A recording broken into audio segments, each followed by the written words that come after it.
Honorable Minister of Agriculture, Sri Viswavidyalaya Chandra Krishi, Honorable Swami Shivaprasadananda Maharaj, Dr. Ashok Kumar Patra, Vice Chancellor, Honorable Vice Chancellor, Dr. Himanshu Pathak, Honorable Director General Presides, Deans, Professors, Teachers, Award winners, and my very dear students. I'm really delighted to be here for this convocation of this prestigious institution. You know, I remember the days when I was in the Ministry of Agriculture.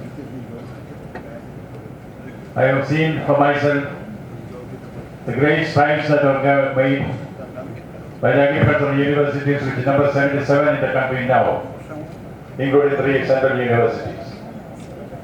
You know, the importance of agricultural education cannot be overemphasized. As Thomas Jefferson said, agriculture is the most helpful, most useful and most noble employment of man. I repeat, Thomas Jefferson has said, agriculture is the most helpful, most useful and most noble employment of man. And we have Norman Borlaug, known as a person than Norman Borlaug, who underscores the importance of education and agriculture. The future of agriculture lies in the hands of the educated farmer. I underline the educated farmer. The future of agriculture lies in the hands of the educated farmer. And Dr. M. Swaminathan has said, agriculture is not just a sector, it's a way of life. Agriculture is not just a sector, it's a way of life. When I go back to the days when I was handling the agriculture in the government of India for 2-3 years, I could understand the great giant strides that are made by great scientists all over India in the field of agriculture. You know, in the Bible, there's a scene. Pharaoh has a dream. 7 fat cows come out of the night, followed by 7 lean cows. The lean cows swallow the fat cows. The Bible did not know what exactly it meant. Many interpretations were given. Finally, Joseph was in prison. He interprets it like this. The 7 fat cows represent 7 years of prosperity. The 7 lean cows represent 7 years of famine. After 7 years of prosperity, Egypt is going to have 7 years of famine. Pharaoh made Joseph the prime minister. Joseph focused on agriculture. He made the farmers grow more. He collected and built up a buffer store. After 7 years, when there was famine all around in other countries, the granaries of Egypt were overflowing. This is the importance of agriculture. Right from the beginning, agriculture has been the mainstay of any society. We used to say very proudly, Jai Jawan, Jai Kisan. And Mahatma Gandhi knew full well that importance of farming. He said India lives in our villages. Who won the freedom struggle? Who won the freedom struggle? Not the politicians. Because the auto ministry is here. They were also there at the front, but the farmers. Gandhiji was a barrister, was wearing the 3-piece suit. He took on the dress of the common man and he fought. Farmers were in front of the freedom struggle. And who wanted a multinational company called the British East India Company? It is the farmers. And recently, you know, when Pepsi-Cola started exploiting the underwater resources in Kerala, the tribal farmers stood together. Pepsi-Cola had to close down their factories. So don't think the agricultural farmers are ignorant. And I would like to compliment the Honorable Minister here. You know, you might have noticed in today's presentation by the Vice Chancellor, Bengal stands first in rice production in the whole country. Congratulations. I also request you to kindly convey to my esteemed constitutional colleague, the Chief Minister. And in many fields, Bengal is stopping now. And this institution is very proud to be of some assistance to Bengal in its agricultural onward march. You know, there is a divine origin for agriculture.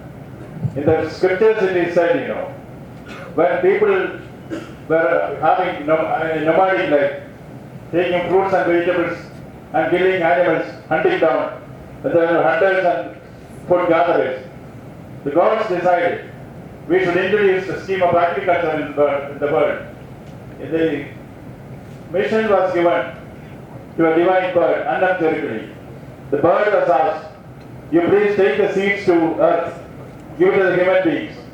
All the gods gave seeds to the bird. Then finally, Lord Shiva, he was very happy about the concept of agriculture. So he gave 2 buffaloes. The buffaloes were used in agriculture as a divine gift by Lord Shiva. And then I come from Kerala. Kerala is the land of coconut. Kerala's history is that Lord Parasurama, through his acts, the water of the ocean receded, and that land is called Kerala. There you know what he did? He distributed the land and told them to do agriculture. There is a book on agriculture by Parasurama himself, Krishi Gita. It teaches how to sow, how to reap, how to harvest, and even post-harvest management is there. Agriculture is of divine origin. We should always come to that. But what we need is agricultural extension. See, we have knowledge banks everywhere. Great agricultural scientists are here. I was for some time in the Ministry of Agriculture. Then I was in the Ministry of Atomic Energy. In areas as widely different from agriculture and atomic energy, India has used the tools of science and technology.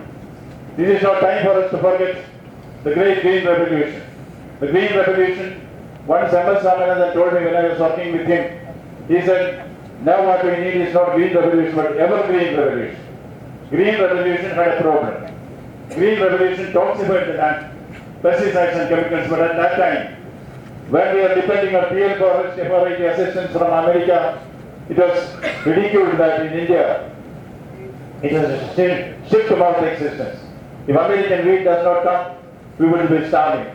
From those days we are gone. India is now topping the world.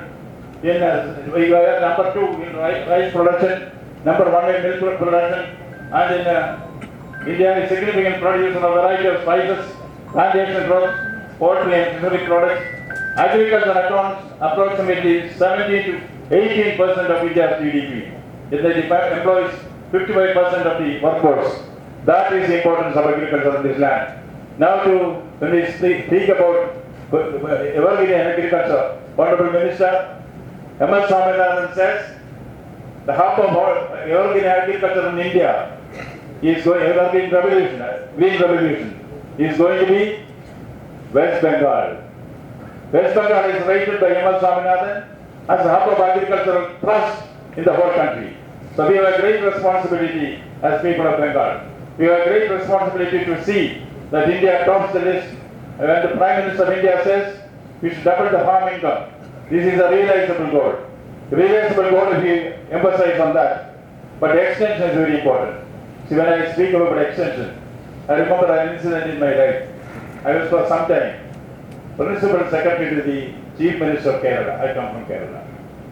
The Chief Minister said, we should have something very, very useful and very monumental project for the tribals.